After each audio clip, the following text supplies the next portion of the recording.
Hello guys, welcome back to my channel. So guys, आज हम लोग नंबर सिस्टम में राउंड ऑफ करने वाला एंड यूनिट डिजिट थ्योरम पढ़ेंगे। राउंडिंग ऑफ और यूनिट डिजिट थ्योरम ये दोनों काफ़ी इंपॉर्टेंट टॉपिक है नंबर सिस्टम के अंदर, ठीक है। एंड ज़्यादा बड़े नहीं है, तो इस वीडियो में हम इन दोनों टॉपिक्स को कवर कर लेंगे, ठीक है। सबसे पहला है concept of place value and rounding off. किसी नंबर को हम राउंड ऑफ कैसे कर सकते हैं, ये इस वीडियो में देखते हैं। जैसे हमारे पास में कोई नंबर होता है, तो उन नंबर्स की अपनी अपनी एक प्लेस होती है, ठीक है। जैसे ये हमारा यहाँ पे डेसिमल होता है, तो डेसिमल के लेफ़्ट साइड में जो सबसे पहला नंबर होता है उसको हम बोलते हैं यूनिट प्लेस, यूनिट डिजिट, ठीक है। उसकी जो प्लेस होती है वो होती है यूनिट प्लेस। फिर उसके साइड वाले नंबर को हम देते हैं टेंस प्लेस, उसके साइड वाले को देते हैं हंड्रेड्स प्लेस, एंड फिर थाउजेंड्स। ये ऐसे चलती रहती है, ठीक है। तो डेसिमल के लेफ़्ट साइड से जो सबसे पहली टर्म होती है वो होती है उसकी यूनिट्स प्लेस, लेकिन डेसिमल के राइट साइड में कोई यूनिट प्लेस नहीं होती। डेसिमल के राइट साइड में जो है सीधा टेंस प्लेस होती है। लेफ़्ट में हमारे पास में यूनिट प्लेस होती है, लेकिन राइट साइड में सीधा टेंस प्लेस से स्टार्ट होता है, एंड देन आगे सेम रहता है हंड्रेड थाउजेंड्स ऐसे, ठीक है। जैसे इसको ऐसे देखो, जैसे एक एग्जांपल है ABC.DEF। अभी ABC में कोई भी नंबर हो सकते हैं, ठीक है, और DEF ये भी मेरे कोई भी नंबर हो सकते हैं, और ये बीच में मेरा डेसिमल, ठीक है। तो इस टाइप से हमारे पास में नंबर्स होते हैं। अब राउंड ऑफ करने के लिए हमारे पास में कुछ रूल्स होते हैं। उन रूल्स से हम फाइंड आउट कर सकते हैं कि कोई भी नंबर को राउंड ऑफ करने पे वो कितना होगा। देखो, अगर हमें जो नंबर को राउंड ऑफ करना है, अगर वो 5 से कम है, जैसे 0, 1, 2, 3, 4, तो फिर उस नंबर को हम एज इट इज़ रखेंगे और वो हमारा नंबर राउंड ऑफ हो जाएगा। जैसे एग्जांपल के लिए देखिए 431.532। अब मुझे इसको राउंड ऑफ करना है और डेसिमल के बाद 2 डिजिट तक ही रखना है। अब जो लास्ट डिजिट है वो मेरा 2 है, तो 2 मेरा 5 से कम है, तो कोई चेंज नहीं होगा, ये नंबर एज इट इज़ हो जाएगा, इसमें 2 हट जाएगा और ये हो जाएगा 431.53। ये हो गया मेरा नंबर राउंड ऑफ, ठीक है। अगर लास्ट डिजिट 5 से कम है तो कोई चेंज नहीं होगा और वो नंबर हम एज इट इज़ लिख देंगे, ठीक है। लेकिन अगर हमारा जो नंबर है वो 5 या 5 से बड़ा हुआ, ठीक है, इसमें से 5 से छोटा तक ही ऐड करेंगे, इसमें जो है 5 या 5 से बड़े नंबर को देखेंगे, ठीक है। अगर 5 से बड़ा हुआ नंबर, तो क्या करना है, उससे प्रीवियस वाले को इंक्रीज़ कर दो 1 से, एंड उसको इस तरह से लिखो ABC.D और E+1। ये E+1 ये पूरा एक ही नंबर है, यानी D के बाद में E था, तो हमने उसको E को 1 से इंक्रीज़ कर दिया, उसमें 1 ऐड कर दिया। जैसे ये एग्जांपल देखिए, ये मेरे पास में एक नंबर है 731.249। अब मुझे इसको राउंड ऑफ करना है, तो मैं लास्ट डिजिट को देखूँगा। लास्ट डिजिट मेरा क्या है, 9 है। अब 9 5 से बड़ा है, तो मैं क्या करूँगा, इस 9 से पहले वाला नंबर जो 4 है इसमें 1 ऐड कर दूँगा, तो ये मेरा हो जाएगा 731.25। तो आपको समझ में आया कि राउंड ऑफ कैसे करना है। अगर लास्ट डिजिट 5 से छोटा हो तो उसको एज इट इज़ रहने दो, एंड अगर 5 या 5 से बड़ा हो तो क्या करना है, उसे प्रीवियस वाले में 1 ऐड कर दो और वो हमारा नंबर हो जाएगा राउंड ऑफ। अब जैसे क्वेश्चन देखिए, राउंड ऑफ टू नियरेस्ट 100 0.3489। अभी मेरे पास एक नंबर है 0.3489, मुझे इसको राउंड ऑफ करना है नियरेस्ट 100 तक। नियरेस्ट 100 का मतलब क्या होगा, डेसिमल के बाद में 100 डिजिट कौन सी होती है, वो होती है डेसिमल से सेकंड नंबर की, यानी ये फर्स्ट और ये सेकंड, यानी यहाँ ये 4 तक ही मुझे राउंड ऑफ करना है, यानी डेसिमल के बाद मुझे सिर्फ 2 डिजिट रखनी है। ये है इसका मतलब। नियरेस्ट 100 का मतलब है डेसिमल के बाद सिर्फ 100 प्लेस तक ही मुझे लेना है, यानी मुझे लास्ट के 2 नंबर को हटाना है, यानी ये जो 89 है इस पूरे को हटाना है। सिर्फ मैं 9 नहीं हटाऊँगा, 89 को हटाऊँगा। तो अब क्योंकि मुझे यहाँ तक रखना है, तो मैं इस 9 को नहीं देखूँगा, ठीक है। ये जो मेरा 9 है मैं इसको नहीं देखूँगा, मैं कंडीशन मेरी अप्लाई करूँगा इसके ऊपर। ये जो मेरा नंबर है ना 8, मैं इस पर राउंड ऑफ की कंडीशन अप्लाई करूँगा, क्योंकि मुझे यहाँ तक लेना है, यहाँ तक। तो अब 8 जो है वो 5 से बड़ा है, तो क्या होगा, 4 को 1 से इंक्रीज़ कर देंगे, ठीक है। तो ये मेरा हो गया 0.35। ये मेरा नियरेस्ट 100 तक जो है नंबर राउंड ऑफ हो गया, ठीक है। जहाँ तक आपको राउंड ऑफ करने के लिए बोले उसके जस्ट नेक्स्ट वाले नंबर पे ही आप राउंड ऑफ की कंडीशन अप्लाई कर दो, ठीक है। अगर मुझे ये बोलता कि 1000 तक निकालना है तो मैं 9 पे अप्लाई करता और फिर ये 0.349 हो जाता, लेकिन मुझे क्या 100 तक निकालना है तो मैंने ये 8 पे अप्लाई करी। 9 से मुझे कोई मतलब ही नहीं है, मैं 8 पे अप्लाई करूँगा तो फिर मेरा नंबर जो है वो राउंड ऑफ हो जाएगा। क्लियर है चीज़? यही था बस राउंडिंग ऑफ का कॉन्सेप्ट। इन्हीं दो चीज़ों को आपको ध्यान रखना है कि जो लास्ट नंबर है या जिस नंबर तक आपको राउंड ऑफ करना है वो नंबर देखो कि वो 5 से छोटा है या बड़ा है, एंड उस हिसाब से उसके ऊपर या उससे पिछले वाले नंबर पे आप कंडीशन अप्लाई करके राउंड ऑफ कर सकते हो, ठीक है। आई होप ये राउंड ऑफ वाला कॉन्सेप्ट आपको समझ में आ गया होगा। अब नेक्स्ट हम बढ़ते हैं यूनिट डिजिट थ्योरम की तरफ। Unit digit theorem number system के अंदर यूनिट डिजिट थ्योरम काफ़ी इंपॉर्टेंट टॉपिक है, तो इसको ध्यान से समझना।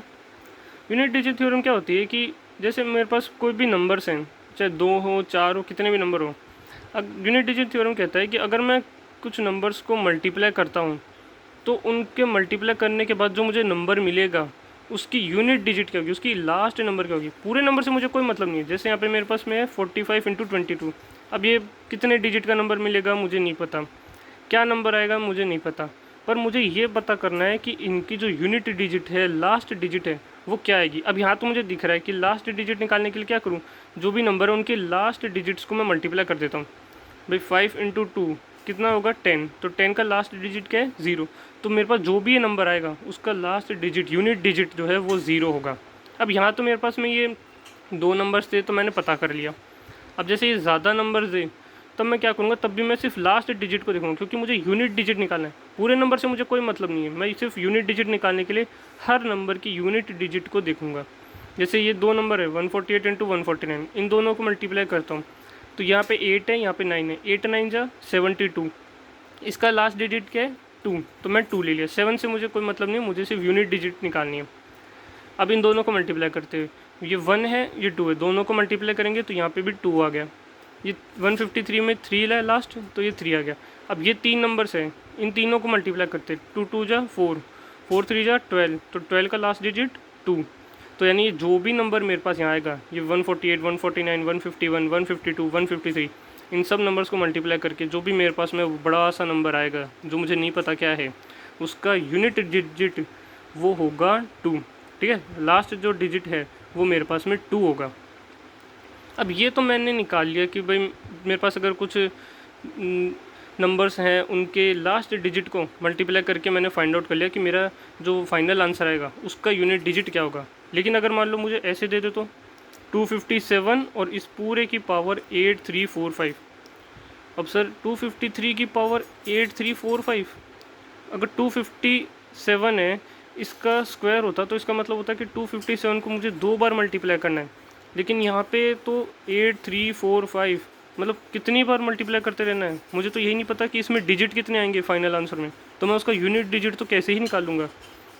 तो अब ऐसे प्रॉब्लम को सॉल्व करने के लिए हमारे पास में यूनिट डिजिट में एक होती है टेबल। वो टेबल देखिए, ये हमारे पास में एक टेबल होती है ताकि हम किसी भी नंबर को, जैसे अभी हमने जो एक एग्जांपल देखा था, ऐसे नंबर्स की यूनिट डिजिट को फाइंड कर सकें, उसके लिए हमारे पास में ये टेबल है। अब ये देखो यहाँ पे एक कॉलम है रेज़ टू पावर जिसमें 1 2 3 4 लिखा है, यहाँ पे कुछ नंबर्स लिखे हुए हैं और यहाँ पे कुछ नंबर्स लिखे हैं। अब क्या है ये नंबर, रेज़ टू पावर, ये सब क्या है ये देखिए। देखिए जब भी कोई मेरे पास में एक नंबर होता है ना, जैसे कि सपोज़ मेरे पास में है 2, तो अगर मैं 2 की पावर 1 लिखूँगा तो ये मेरे पास में 2 मिलेगा। 2 की पावर 2 लिखता हूँ तो यहाँ पे मुझे 4 मिलेगा। 2 की पावर 3 लिखता हूँ तो यहाँ मुझे 8 मिलेगा। 2 की पावर 4 लिखता हूँ तो यहाँ मुझे 16 मिलेगा, लेकिन 16 का जो यूनिट डिजिट है वो है 6।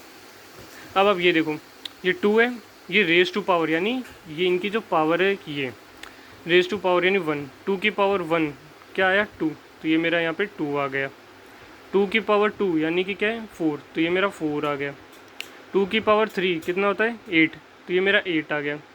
2 की पावर 4 कितना होता है 16। 16 का यूनिट डिजिट देखो, पूरे नंबर को मत देखो, सिर्फ लास्ट डिजिट देखो, लास्ट डिजिट क्या है 6, तो ये मेरा 6 आ गया। तो अब आप समझे कि रेज़ टू पावर क्या है, ये नंबर क्या है। ये नंबर्स हैं जो मुझे नंबर दे रखा है कोई भी। जैसे सपोज़ हमारा क्वेश्चन क्या था, हमारा क्वेश्चन था 257 की पावर 4 5, ठीक है। अब इसमें ये जो 7 है ये है मेरा ये नंबर, यूनिट डिजिट वाला नंबर, ठीक है। तो भाई जो आपका क्वेश्चन में अगर इस टाइप से कोई नंबर दे रखा है, उस क्वेश्चन में यहाँ पे जो लास्ट डिजिट है उससे आप इस रो को पकड़ो, ठीक है। 0 1 2 3 जो भी नंबर है उसकी रो को पकड़ लो, ठीक है। जैसे 7 है तो ये मैंने 7 की रो पकड़ ली। अब यह मेरे पास में 4 लास्ट डिजिट आते हैं। अब आप पूछो कि ये रेज़ टू पावर 4 तक ही क्यों लिया है। रेज़ टू पावर 4 तक इसलिए लिया है क्योंकि जो भी नंबर होता है वो हर 4 पावर्स के बाद में अपनी लास्ट डिजिट को रिपीट करता है। देखो जैसे ये 2 की पावर 4 तक यहाँ मैंने लिखा था। अब अगर मैं यहाँ 2 की पावर 5 लिखता हूँ तो 2 की पावर 5 मेरे पास में यहाँ पे हो जाता है 32। 32 का लास्ट डिजिट क्या है 2, ये देखो फिर से 2 आ गया यहाँ पे, ठीक है। तो यानी कि 4 तक सारे नंबर्स मेरे को अलग अलग मिल रहे थे। 2 की पावर 5 आते ही यहाँ देखो वापस से वही 2 की पावर 1 रिपीट हुई। तो इसलिए मैंने यहाँ पे रेज़ टू पावर 4 लिया है, क्योंकि कोई भी नंबर हो उसकी हर पावर 4 के बाद से रिपीट करने लग जाती है। जैसे ये 4 तक सेम है, अब 5 6 7 8 वहाँ तक ये सेम नंबर आएगा। जैसे मैं बोलता हूँ ये 7 है, 7 की पावर या 4 तक मेरे पास में क्या आ गया 1 आ गया। अगर मैं 7 की पावर 5 लिखूँगा ना तो मुझे वापस से यूनिट डिजिट में 7 ही मिलेगा, यूनिट डिजिट में, ठीक है। फिर 7 की पावर में अगर 6 करता हूँ तो मुझे यूनिट डिजिट में 9 ही मिलेगा। तो इसलिए मैंने यहाँ पे 4 तक ही लिया है, क्योंकि कोई भी नंबर हो उसकी पावर 4 के बाद में यूनिट डिजिट रिपीट करता है, ठीक है। जैसे आपने यहाँ पे एग्जांपल देखा 2 की पावर 4 तक मेरे पास में यूनिट डिजिट अलग अलग आ रहे थे, लेकिन 2 की पावर 5 आते ही वापस से रिपीट करने लग गया। और ये सिर्फ 2 के लिए नहीं है, ये हर नंबर पे अप्लाई होता है। सब नंबर की पावर 4 के बाद में रिपीट करती है, तो इसलिए हमें उनके यूनिट डिजिट को बार बार लिखने की ज़रूरत नहीं है। जैसे 4 तक लिख लो, ये टेबल अब आपको याद रखनी है। इस टेबल को याद रखने से क्या होगा, आप ऐसे नंबर्स के यूनिट डिजिट ईजिली फाइंड कर लेंगे। अब क्या है, जैसे कि जो क्वेश्चन में यहाँ नंबर दे रखा है उसके लास्ट डिजिट से आप इस रो को पकड़ो।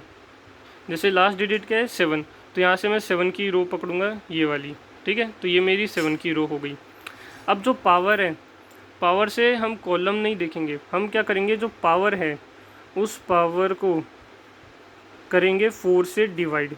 4 से ही क्यों डिवाइड कर रहे हैं, 4 से इसलिए डिवाइड कर रहे हैं क्योंकि यहाँ आपने देखा कि जो पावर है वो 4 के बाद में अपने यूनिट डिजिट को रिपीट करती है, ठीक है। तो इसलिए यहाँ 4 से डिवाइड करें।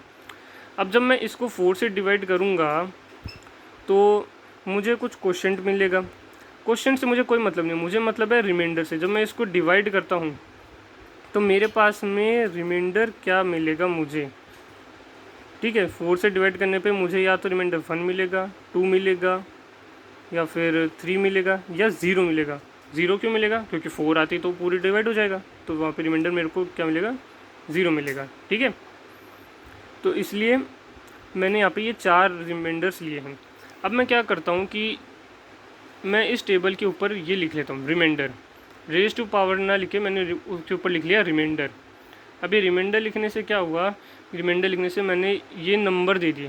भाई ये जैसे 4 से डिवाइड करूँगा तो ये मेरे को किसी भी नंबर को अगर मैं 4 से डिवाइड करता हूँ तो मुझे 4 पॉसिबल रिमाइंडर्स मिल सकते हैं, या 1 मिलेगा, 2 मिलेगा, 3 मिलेगा, और अगर वो कम्प्लीटली डिवाइड हो गया 4 से तो 0 रिमाइंडर मिलेगा, ठीक है। अब आपको क्या करना है, जो रिमाइंडर आपको मिलेगा उससे आप उस कॉलम को पकड़ोगे, ठीक है। जैसे देखो ये मेरे पास में नंबर था 257 की पावर 8345, इसको मैंने क्या करा, नंबर के लास्ट डिजिट से मैंने रो को पकड़ा, एंड कॉलम ऊपर जो पावर है इस पावर को 4 से डिवाइड करने पे जो मुझे रिमाइंडर मिला उस रिमाइंडर से मैंने उसकी कॉलम को पकड़ा, ठीक है। नंबर से रो को पकड़ो एंड रिमाइंडर से कॉलम को पकड़ो। तो समझ में आया आपको कि कैसे करा। देखो जैसे अब हम अपना ये क्वेश्चन देखते हैं। ये क्या था हमारे पास में नंबर, ये मेरे पास में नंबर था 257 एंड इसकी पावर 3 8 3 4 5। अब मुझे ही निकालना है। मेरे पास में यहाँ पे क्या है 7 है लास्ट डिजिट, तो मैं 7 की रो को पकड़ूंगा। अब यहाँ मेरे पास में 4 यूनिट डिजिट हो सकती है, ठीक है। अब इसको मैं 4 से डिवाइड करता हूँ, तो मैं 8 3 4 5 इसको मैं डिवाइड करता हूँ 4 से, तो मेरे पास में यहाँ पे जो है रिमाइंडर बचेगा वो बचेगा 1, ठीक है। जब आप इसको 4 से डिवाइड करेंगे तो आपके पास में 1 रिमाइंडर बचेगा। अब 1 रिमाइंडर बचने से क्या हुआ कि ये देखो ये रिमाइंडर में 1 वाला कॉलम मैंने पकड़ लिया, ठीक है। नंबर के लास्ट डिजिट से रो पकड़ी एंड रिमाइंडर से कॉलम पकड़ी, तो 1, ये 7 में 1 क्या आ गया 7, ठीक है। यानी कि ये जो भी नंबर है मेरा, इसको जब मैं पूरा मल्टीप्लाई करूँगा 257 की पावर 8 3 4 5, तो मुझे जो भी नंबर मिलेगा उसका यूनिट डिजिट मुझे 7 ही मिलेगा। क्लियर है चीज़, समझ में आया क्या करना है?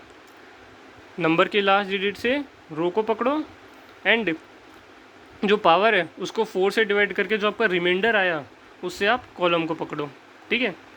नंबर से रो को पकड़ो, रिमाइंडर से कॉलम को पकड़ो, ठीक है। बस इतना ही है यूनिट डिजिट के अंदर। ये टेबल आपको याद कर लेनी है।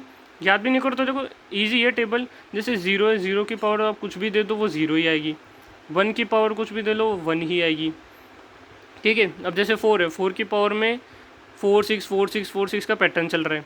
5 के में भी सब नंबर्स 5 5 5 आएंगे। 6 की पावर में भी सब नंबर 6 6 6 ही आएंगे। तो कुछ नंबर्स तो आपको याद करने की ज़रूरत नहीं है, एकदम सिंपल से हैं। और बाकी जब आप 2-3 बार इस टेबल को देखोगे, प्रैक्टिस करोगे यूनिट डिजिट थ्योरम की, तो आपको अपने आप ये टेबल याद हो जाएगी। और याद भी ना हो तो बस आपको ये ध्यान दे लेना कि यूनिट डिजिट क्या है। जैसे आपको सिर्फ 4 की पावर्स तक निकालने हैं, तो मैं जैसे मुझे मान लो ये नंबर याद नहीं है टेबल, अब मुझे निकालना है 8 की पावर 3, तो मैं 8 का स्क्वायर क्या होता है 64, उसको मल्टीप्लाई करूँगा 8 से। पूरे नंबर से मुझे कोई मतलब नहीं, मुझे सिर्फ यूनिट डिजिट निकालनी है।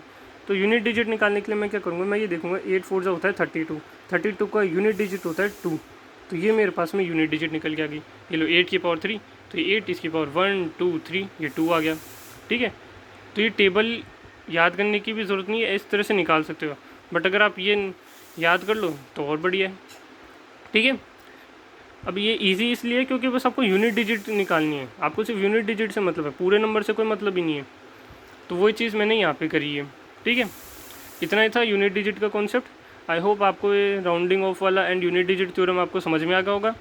वीडियो अच्छा लगे तो वीडियो को लाइक कर देना, चैनल बढ़िया लगे तो चैनल पर सब्सक्राइब कर लेना। मिलता हूँ मैं आपसे एक और नेक्स्ट वीडियो में, तब तक के लिए बाय बाय।